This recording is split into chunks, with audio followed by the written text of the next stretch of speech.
Muy bien. Sí. Muy bien. Las bodas se planificaban, ¿verdad? Las bodas se planificaban. No es cuestión. Casémonos mañana. Aunque habían casos. Antes, en el siglo pasado, había mucho eso de que se llevó a la muchacha, se robó a la muchacha, ¿verdad? No es que se la robara, ¿verdad? Pero se iban. Eso viene de siglos aquí, de que se iban a escondidas, ¿verdad? Más que todo la muchacha se iba de escondida. Pero también se planificaba la boda, incluso para ir a hacer el compromiso o pedir la mano, ¿verdad? Aunque el novio la pedía toda, pero así se conocía, ¿verdad? Como pedir la mano. Pero pedida a toda la muchacha. ¿Cómo? No, es que es cierto. Pero entonces, se pedía a la familia. Entonces, ¿cómo se planificaba?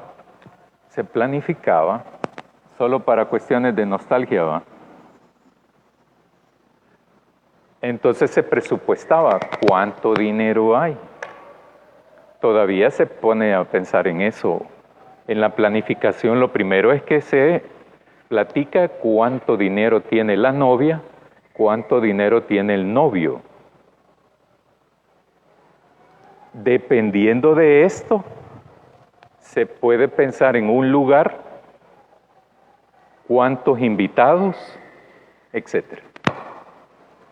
Vamos a la iglesia y de ahí nos trasladamos a otro lugar, o en el lugar hacemos la ceremonia eclesiástica y también la fiesta. Otros no. Otros lo que dicen es, vamos a irnos a un lugar, ahí nos vamos a casar por lo civil y bendición de anillos, dicen otros. O sea, pero no es la propia celebración litúrgica eclesiástica, porque es una media. Yo en ese sentido soy un poco conservador, pero igual va. Ahí como los que contraen matrimonio son los que determinan eso, pues, va. ¿Cómo lo van a hacer? Y ahí todos nosotros lo que tenemos que hacer es acompañar a la pareja. Vaya. Estos tenían ciertos ritos, también los israelitas, ciertos ritos. Ahora, a esta boda se supone que invitaron a toda la gente que la pareja conocía. Ahí iban incluidos los familiares de ambos, pero también las amistades de ambos. Igual que ahora. Ahora, a veces hay matrimonios donde van más amigos que familiares, ¿verdad? Yo he estado presente en matrimonios así. Pero bien, estamos con esto, ¿verdad? No significa de que se acabó el vino en una sola noche, en un solo día. Eran 7 días por un lado o 3 días por otro lado, dependiendo en este caso, del estado civil, diríamos ahora. Pero en este no. Aquí hubiese sido mejor poner, pero no era así la tradición, para respetar el estado civil, si la mujer era soltera o la mujer era viuda. Ahí sí es congruente, pero según la tradición no era así. Es si la mujer era virgen, ¿verdad? Si la mujer era virgen. Pero no hablan del hombre. O sea que el hombre podía casarse, tener 7 días aún siendo no virgen, el hombre. ¿Por qué? Versículo 2. fueron invitados también a la boda Jesús y sus discípulos. Juan, el escritor, nos está dando el panorama. Nos está dando el panorama para que tengamos elementos importantes, información suficiente como para poder comprender lo que está pasando en esta boda. Entonces, versículo 3. Y faltando el vino, la madre de Jesús le dijo, no tienen vino a Jesús. Pero había otra tradición. En la boda judía había otra tradición. ¿Quién era el responsable de proveer vino? El esposo. El esposo. Él era el responsable. ¿Quién era el responsable de proveer la comida? Los esposos allí, ¿verdad? La familia. Igual que ahora. Entonces, sin embargo, si se acababa algo, si algo se consumía rápido y no alcanzaba, ahí podía surgir un encargado. ¿Cómo puede ser? Podría ser el gran amigo del novio o el padrino de la boda, podría funcionar como el proveedor de eso. Entonces se supone, eso no lo dice el texto, ¿por qué María llega donde Jesús y le dice, mira, fíjate que el vino ya se acabó?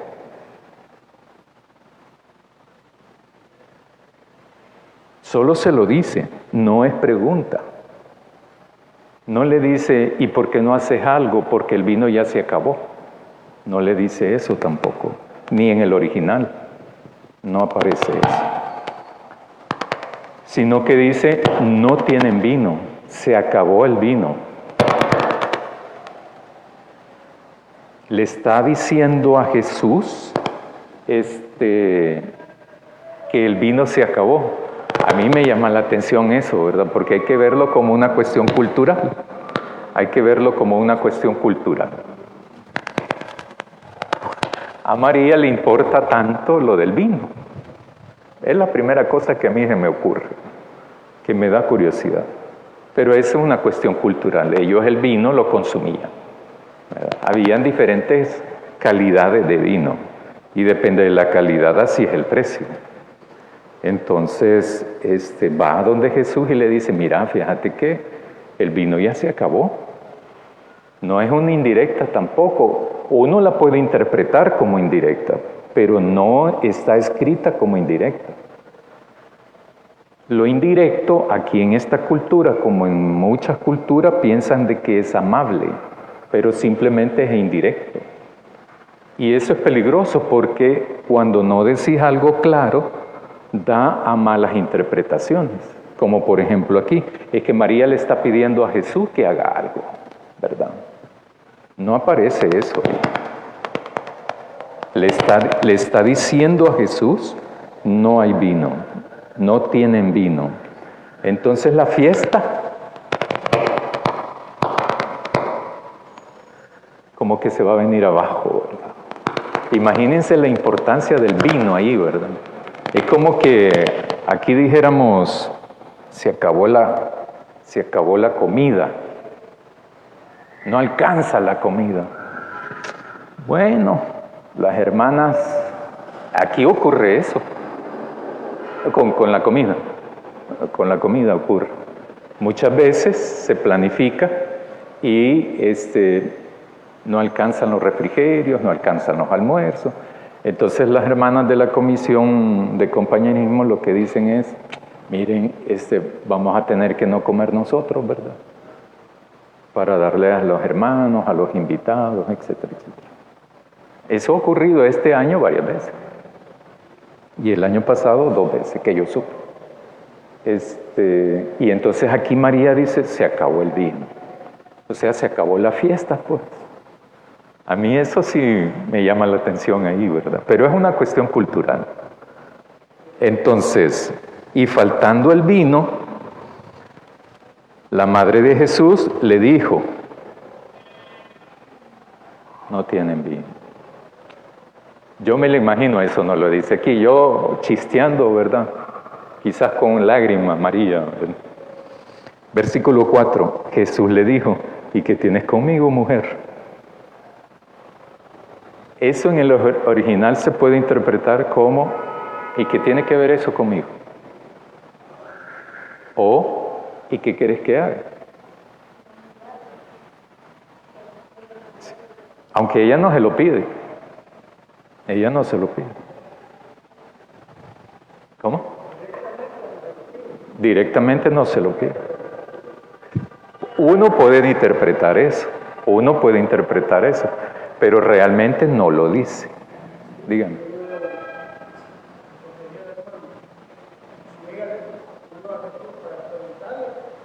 No, es que no le pregunta, le dice. Vaya, yo llego donde usted ahora, y le dice, se acabaron los refrigerios. Vaya, ¿se lo estoy pidiendo? No se lo estoy pidiendo. Haga algo, hermano, ¿verdad? No se lo estoy pidiendo de esa manera. Pero puedo llegar donde la hermana Dora. Me acaban de decir que se acabaron los refrigerios. Y usted me dice, ay, qué lástima, ¿verdad? Bueno, ni modo, el próximo año será. ¿Va? No, pero hay que entender eso, dígame.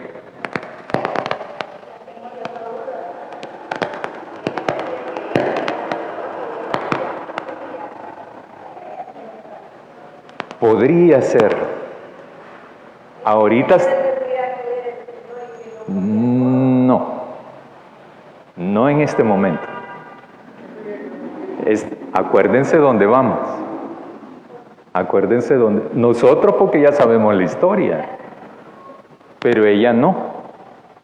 Ella no sabía que Jesús tenía esa capacidad, esa misión, ese compromiso. De hecho, más adelante trata de persuadirlo a que abandone eso.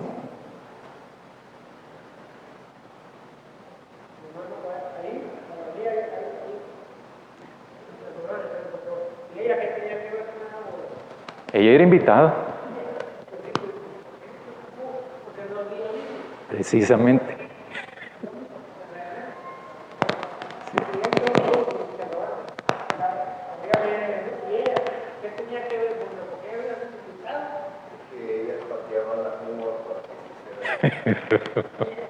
Sí.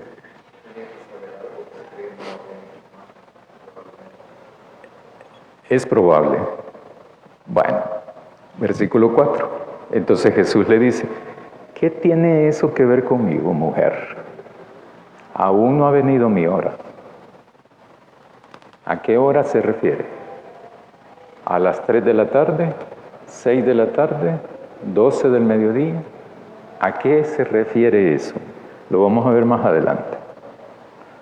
Versículo 5. Su madre dijo a los que servían, hagan todo lo que les diga él.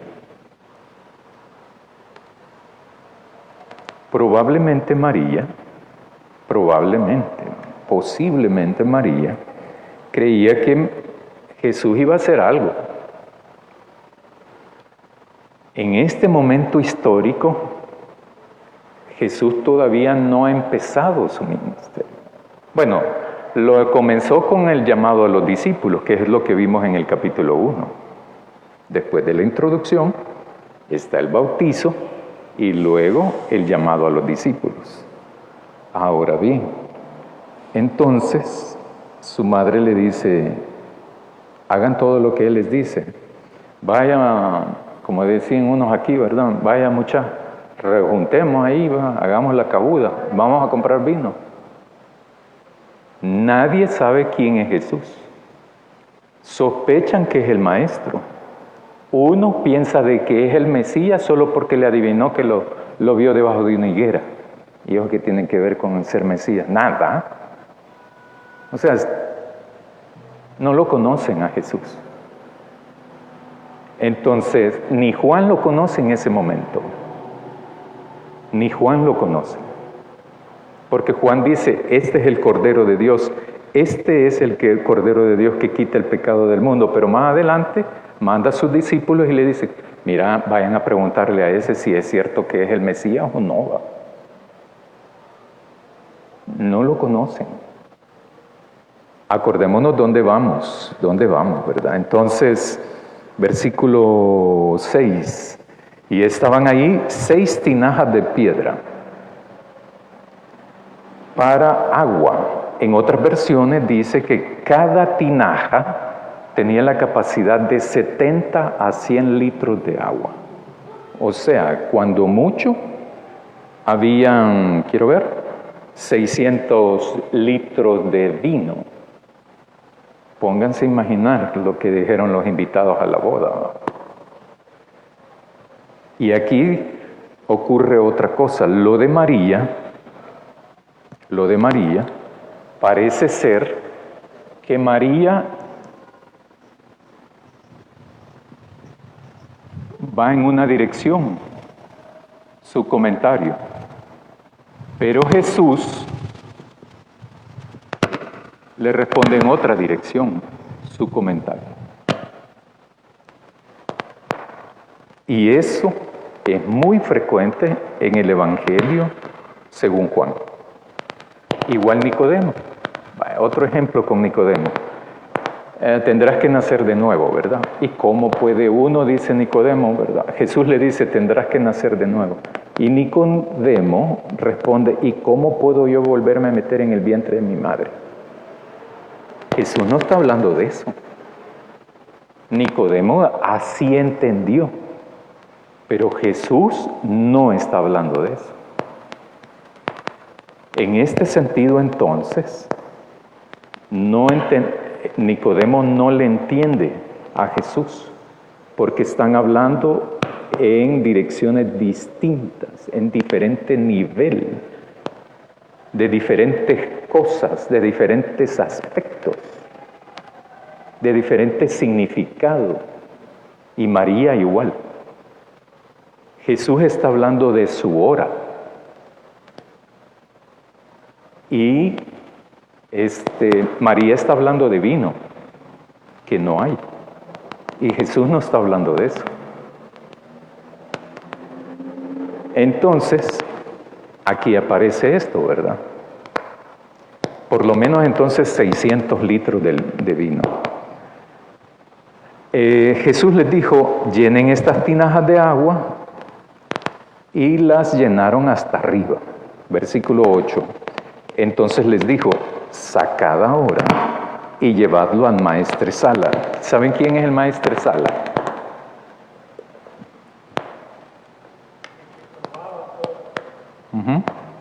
Sí.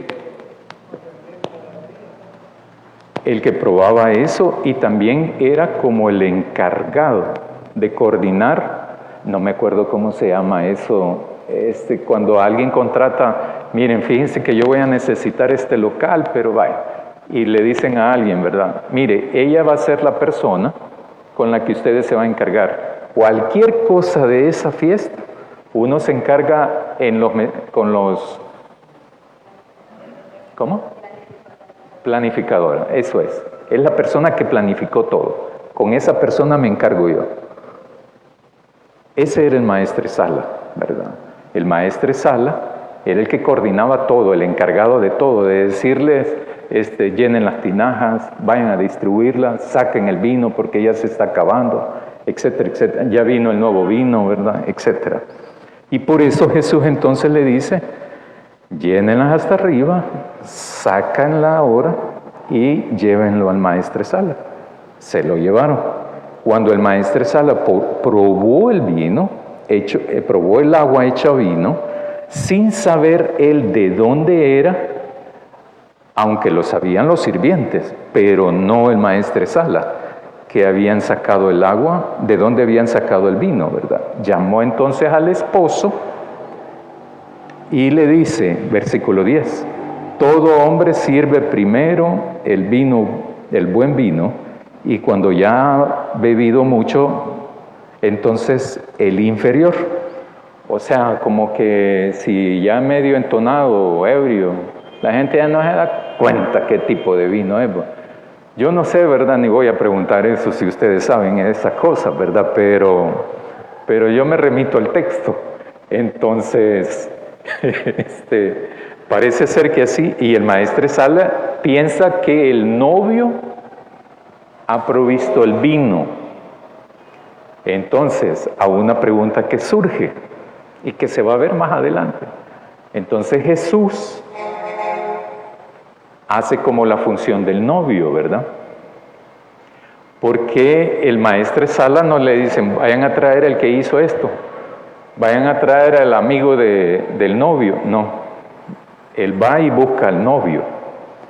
Entonces, y le dice, mira, fíjate que lo que se hace en las fiestas es que, como siempre hay gente así, ¿va? Lo que se hace, lo correcto de hacer aquí es que el buen vino los primeros días y el vino inferior cuando ya la gente ha bebido bastante, porque no vas a ver la diferencia, solo el efecto. Lo interesante aquí es que ni para Juan es importante lo que dice el esposo. Entonces, ¿qué le parece curioso de este texto?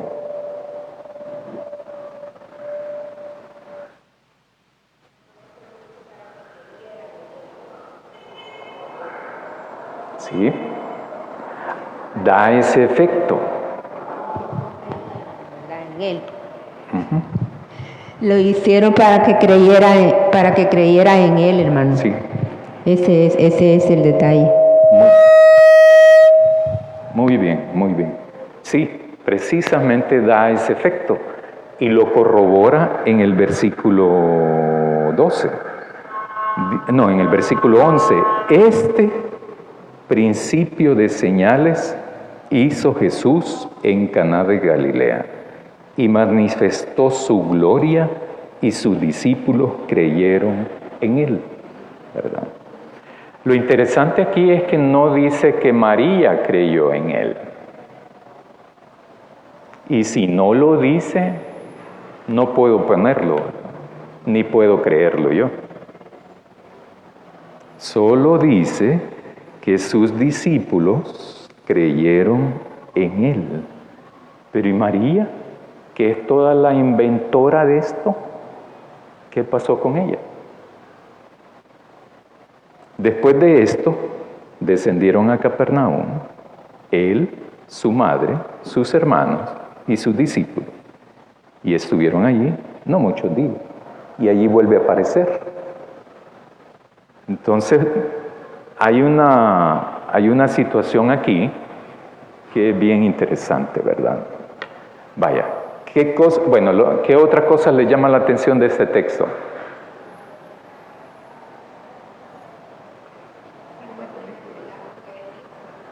¿Cómo? Sí, fue el primero, digo. Como una película todo esto. Ajá. Sí, sí, sí. Y hay que verlo así. Que está la música, el baile, porque no crean que estos no bailaban, ¿verdad? Estos sí bailaban. Desde los tiempos antiguos siempre ha existido el vino en la fiesta. Ah, de veras. Sí, sí, sí. Sí, siempre. En la cultura de ellos, sí, sí, sí.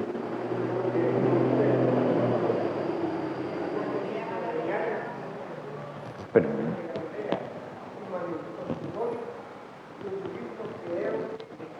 ajá. Les voy a hacer una pregunta trampa. ¿Cuál era la gloria de Jesús ahí? Es trampa la pregunta. Porque en Juan la gloria tiene un significado particular en el Evangelio. Muy particular. No es la gloria que nosotros entendemos. ¿Verdad? Porque ¿qué entendemos por gloria ahora? En términos seculares, dijéramos. ¿Qué es?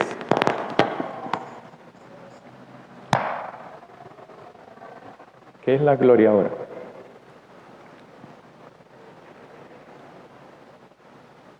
Ya. No, pero por ejemplo dijimos, esta persona se llevó la gloria. ¿Qué queremos decir con esto? El mérito. Mérito. ¿Qué más?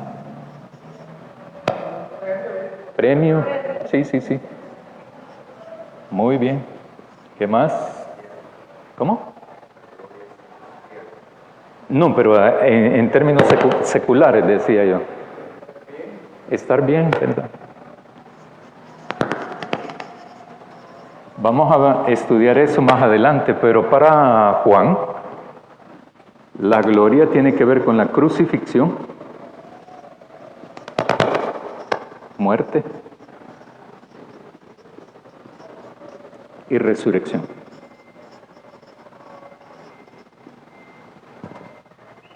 Lo vamos a estudiar, ¿verdad? Lo vamos a estudiar. Y se van a dar cuenta de eso. Entonces, cuando dice Jesús, mi hora no ha llegado, es mi tiempo no ha llegado. ¿Mi tiempo de qué? De la gloria. No ha llegado. ¿Verdad? Sin embargo, después en el versículo 11 decimos, y manifestó su gloria. Dicen los comentaristas que eso tiene que ver cuando él asume el rol de novio.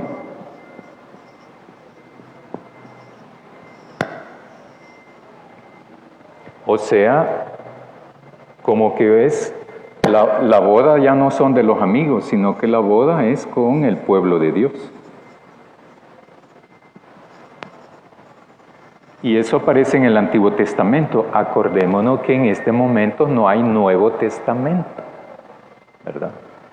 Entonces, cuando hablamos de esto, de que Dios se casa con el pueblo de Dios, particularmente eso aparece, bueno, eso aparece en varios textos, pero particularmente Oseas. Hay que leer ese libro. La boda, lo que ocurre aquí es el inicio del proceso de Jesús, es el primer milagro. Yo no dudo de que haya convertido el agua en vino, ¿verdad? Lo que pienso es que por qué no lo convirtió en fresco de Jamaica o algo así, ¿verdad? Pero yo estoy pensando en mi época, ¿verdad? No en la época de ellos. En la cultura judía, el vino era algo impensable, ¿verdad? No tener eso.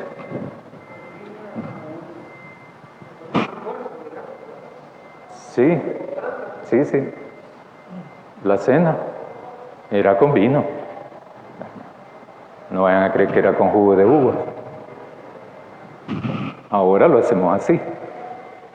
Pero era vino, eso.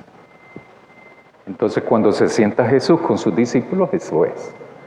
La gloria entonces en el Evangelio según Juan tiene que ver con la crucifixión, la muerte y la resurrección. Sin embargo, para nosotros, y por eso nos cuesta creer eso, porque nosotros tenemos muy aquí fincado que la gloria es mérito, que la gloria es premio, que la gloria es estar bien. Esa es la gloria para nosotros, pero no es la gloria según el Evangelio de Juan. Entonces, ¿qué es lo que tenemos que hacer? Convertirnos, convertir ese criterio, convertir ese paradigma, esa concepción, esa visión de mundo, porque uno ya no ve la vida de acuerdo a nuestra cosmovisión, se llama, o visión de mundo, sino que uno tiene que ver la vida de acuerdo a la visión de Dios o de Jesús, porque si no, vamos a andar así. María está preocupada por el vino, Jesús no está preocupado por el vino, Jesús no tiene nada que ver con eso. ¿Y qué querés que haga? Es bien interesante porque esa respuesta, esa pregunta que le hace Jesús, le hacen los demonios a Jesús. ¿Qué tienes conmigo? Jesús de Nazaret. Y es bien interesante esa cosa, que no nos vamos a meter en eso, ¿verdad? Pero para que vean de que esta cuestión de estudiar el texto bíblico va por niveles también, va por niveles. Y uno tiene que ir profundizando en eso. Por ejemplo, la próxima vez que estudien el Evangelio de Juan, ya no tienen que estar en este nivel. Tienen que profundizarlo. ¿Por qué? Porque si no, nos vamos a quedar en la superficie. Yo creo que Otto dice eso de que uno surfea, dice, en el texto bíblico. Otros nadan y otros bucean. Hablando alegóricamente, ¿no? Como Otto hacía, va. Entonces lo mismo tiene que ocurrir aquí. Esta escuela bíblica dominical no puede tener el mismo nivel año tras año. No debe. Porque si no, la fe no se fortalece.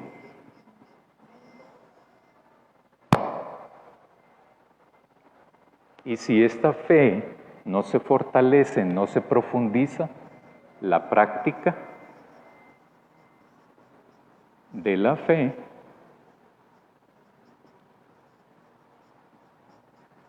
dicho de otra palabra, espiritualidad, se mantiene siempre en el surfeo y no en el buceo de la Biblia. Entonces, por eso es que hacemos esto. Por eso hacemos esto. ¿Hay algún comentario? Dígame.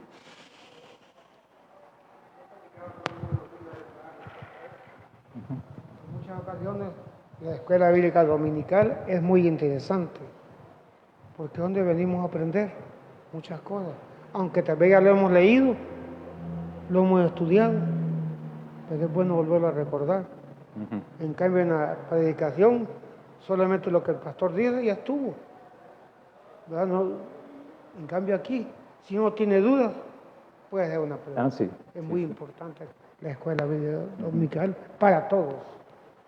De cualquier discurso uno solamente retiene, si pone atención, va, 2.7 del 100%. Si pone atención. Si no pone atención, ya no, ya estuvo. Sí. Y uno lo puede hacer, ¿verdad? Sí, uno le puede decir, ¿de qué prediqué hace 15 días?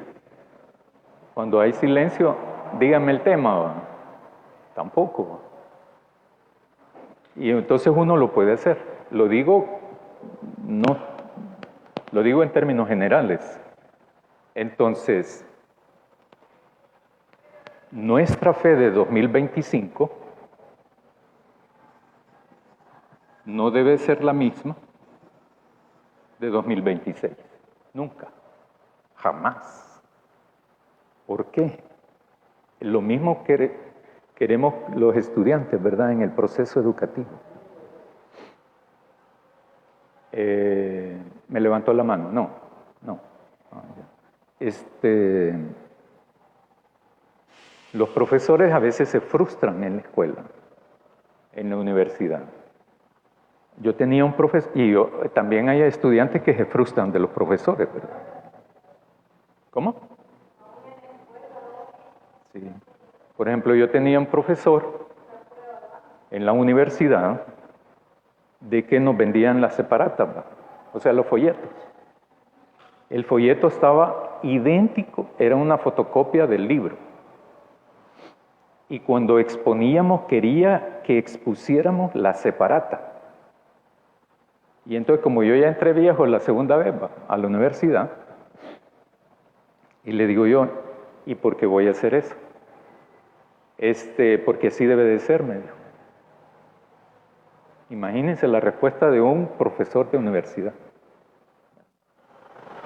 Entonces,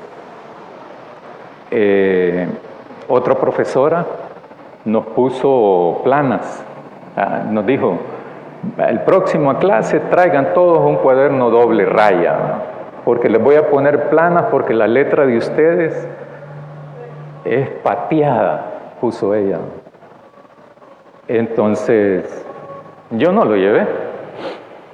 Y me dijeron los compañeros, te va a poner baja nota. No tiene por qué ponerme baja nota. Ni ella viene para eso, ni yo vengo para esto.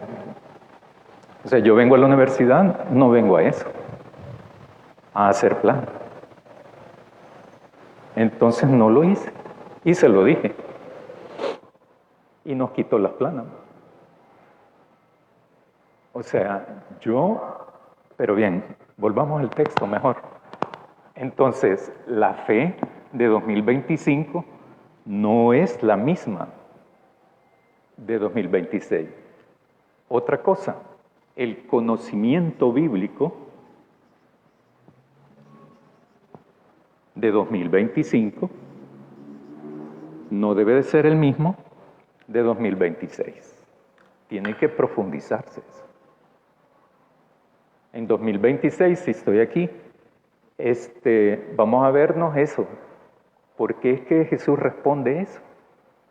Parecido a como los espíritus hacen eso. Y cuando ven a Jesús le dice, ¿y qué tienes contra mí, Hijo del Dios Altísimo? ¿Qué quiere decir esa expresión? Ese tipo de cosas, ¿verdad?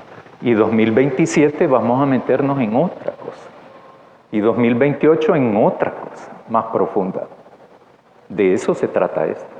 Ser iglesia, de eso se trata. ¿Por qué? Porque esta boda es con el pueblo de Dios. En el Nuevo Testamento oímos hablar de que la iglesia, ¿quién es? Dicen Pablo, ¿verdad? Es la interpretación de Pablo. ¿Es la esposa de quién?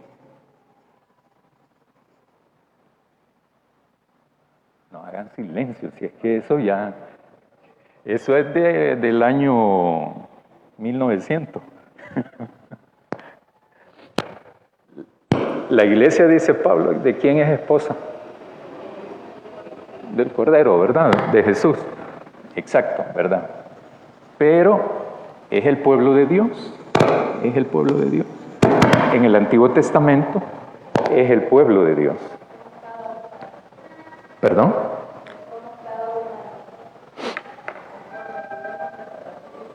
Sí, pero para llegar a ese nivel hay que entender bien el texto bíblico, porque si no, vamos a estar celebrando, alabando a un Dios inexistente.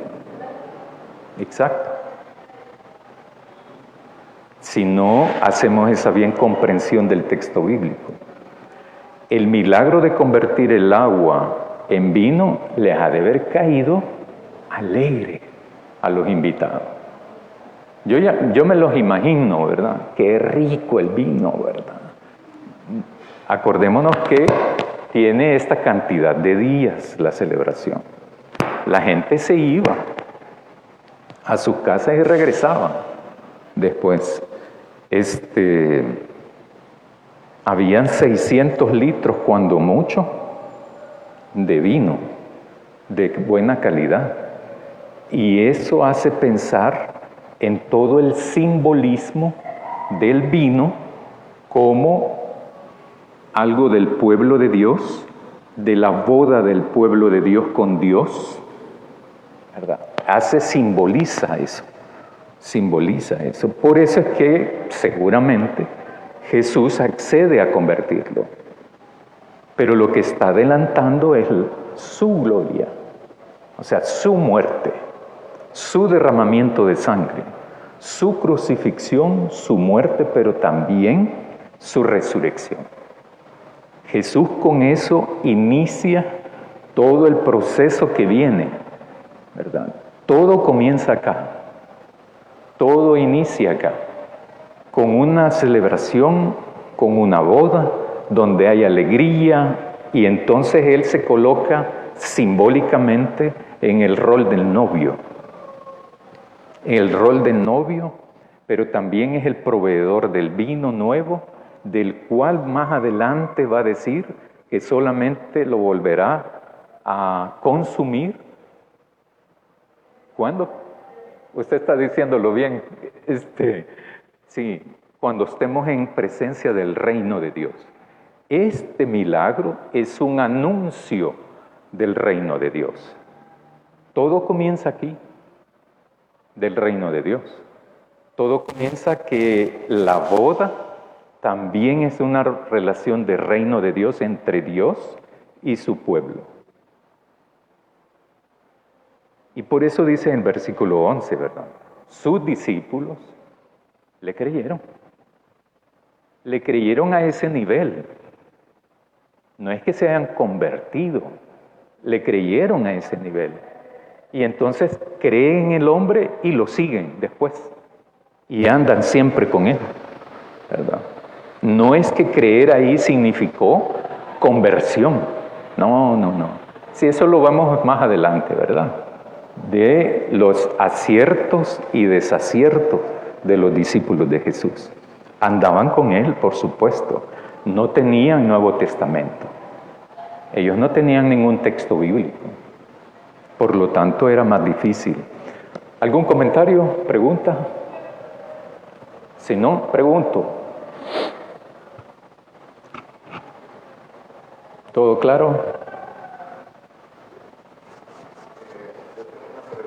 Dígame. Saber para nosotros los cristianos si el vino era embriagante o era un vino que no embriagaba. No puedo saberlo. No hay ninguna evidencia del texto. No podemos saberlo eso.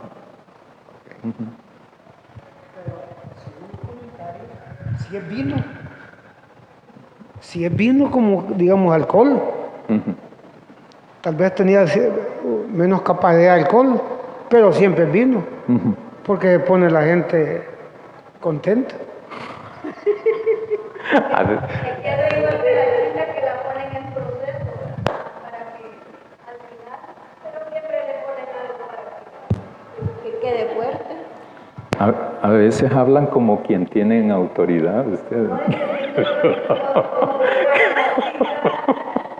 Hablan como que si saben bien el proceso, ¿verdad?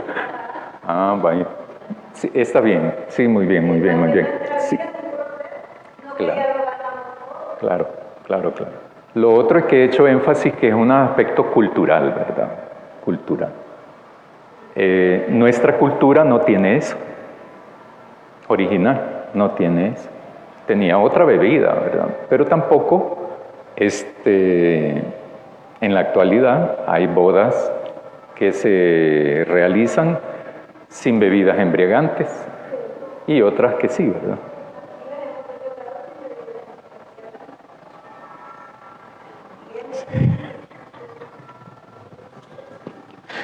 Es cierto. Muy bien, ¿algún otro comentario? ¿Pregunta?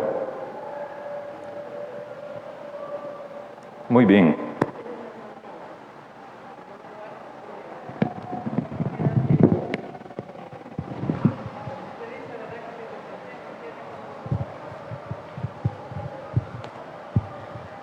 Que si el conocimiento de nuestra fe está estática, entonces también de hecho nuestra práctica como cristianos es también estática. Entonces quiere decir que no hay crecimiento.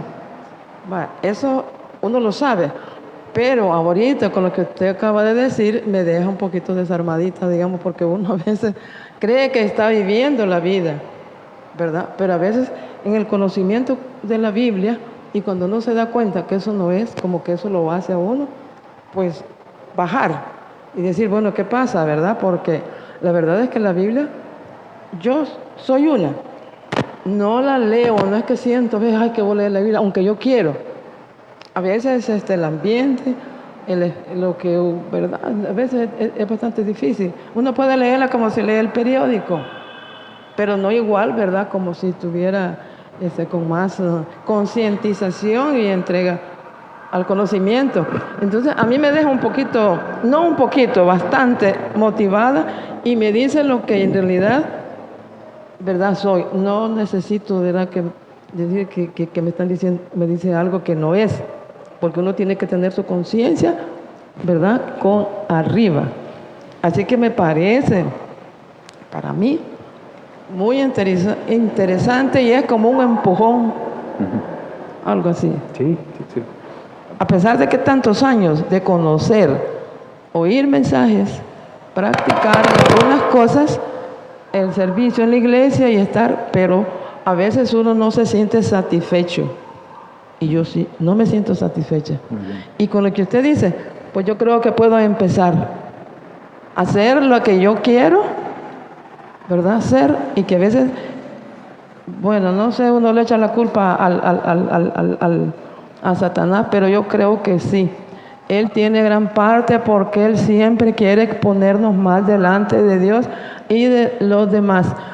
Y si uno dice, bueno, ya no sigo, y entonces Él está bien listo para decirle a Dios, mira, estos son tus hijos. Ya viste, ya va para abajo. Entonces yo creo que sí, es bien interesante que pongamos mucha atención y bueno, veamos que cómo hacemos para cambiar, pues. Yo Sí, se lo sí, digo, personalmente. Lo que pasa es que uno tiene que leer la Biblia. Vaya, hay diferentes niveles, ¿verdad? Uno lee la Biblia. En otra ocasión uno lee la Biblia, leer la Biblia y reflexionar en ella. Leer la Biblia,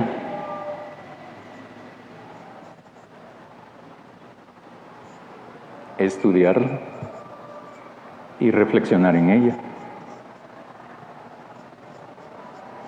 Uno puede leer la Biblia, estudiarla, reflexionarla y entonces ponerla en práctica. O sea, lo ideal es esto. Pero claro, uno puede tener un momento, uno se siente desanimado, emproblemado, o alegre, entusiasmado, y uno lee la Biblia. Esa lectura es buena, es necesaria. Eso se llama devocional. Una lectura devocional de la Biblia. Eso sí, eso es bueno. O sea, nada de esto es malo, por decirlo así. Sin embargo, lo ideal es esto. A lo que todos somos llamados es a esto. Todito somos llamados a eso. Dígame.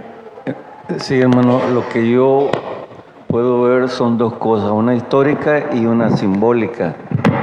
La histórica, yo pudiera decir, realmente hay veces como nosotros en nuestros países, gracias a Dios tenemos agua, aunque no en abundancia, pero tenemos de fácil acceso. En estos países el agua es bien costosa, no hay bosques, la mayoría son desiertos, 3/4 partes de Palestina son desiertos. Entonces el agua la cuidan. Es más, hoy en día ellos han llegado a reciclar el agua de tal forma que es increíble cómo ellos logran, no pierden el agua y por goteo, bueno, la parte técnica y científica de ellos. Entonces a veces nosotros creemos que las fiestas de estos países son similares a las de nosotros. Es más cara ya una botella, 1 litro de agua que una botella de vino, y esto tenemos que ubicarnos en ese contexto social, histórico y geográfico. Entonces a veces tenemos que tener la capacidad de ver la Biblia también bajo ese contexto.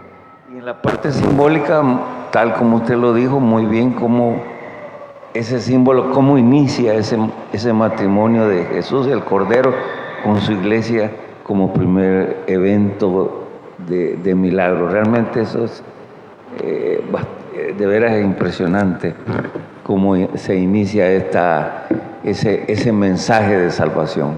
Gracias. Así es que, hermanos y hermanas, entonces este milagro que aparece en el capítulo 2 del Evangelio según Juan, del 1 al 12, es el inicio de todo el proceso que va a tener Jesús. Acuérdense que no hay que perder de vista también los destinatarios de este Evangelio. porque ahí vamos a encontrar también mucha respuesta. Oramos para despedirnos. Querido Dios, te agradecemos porque nos invitas siempre a estudiar tu palabra y nos invitas siempre a ponerla en práctica en nuestras propias vidas y para poder entonces proclamar tu reino, que es una realidad aquí en esta tierra. Ayúdanos para hacerlo en el nombre de Jesús. Amén.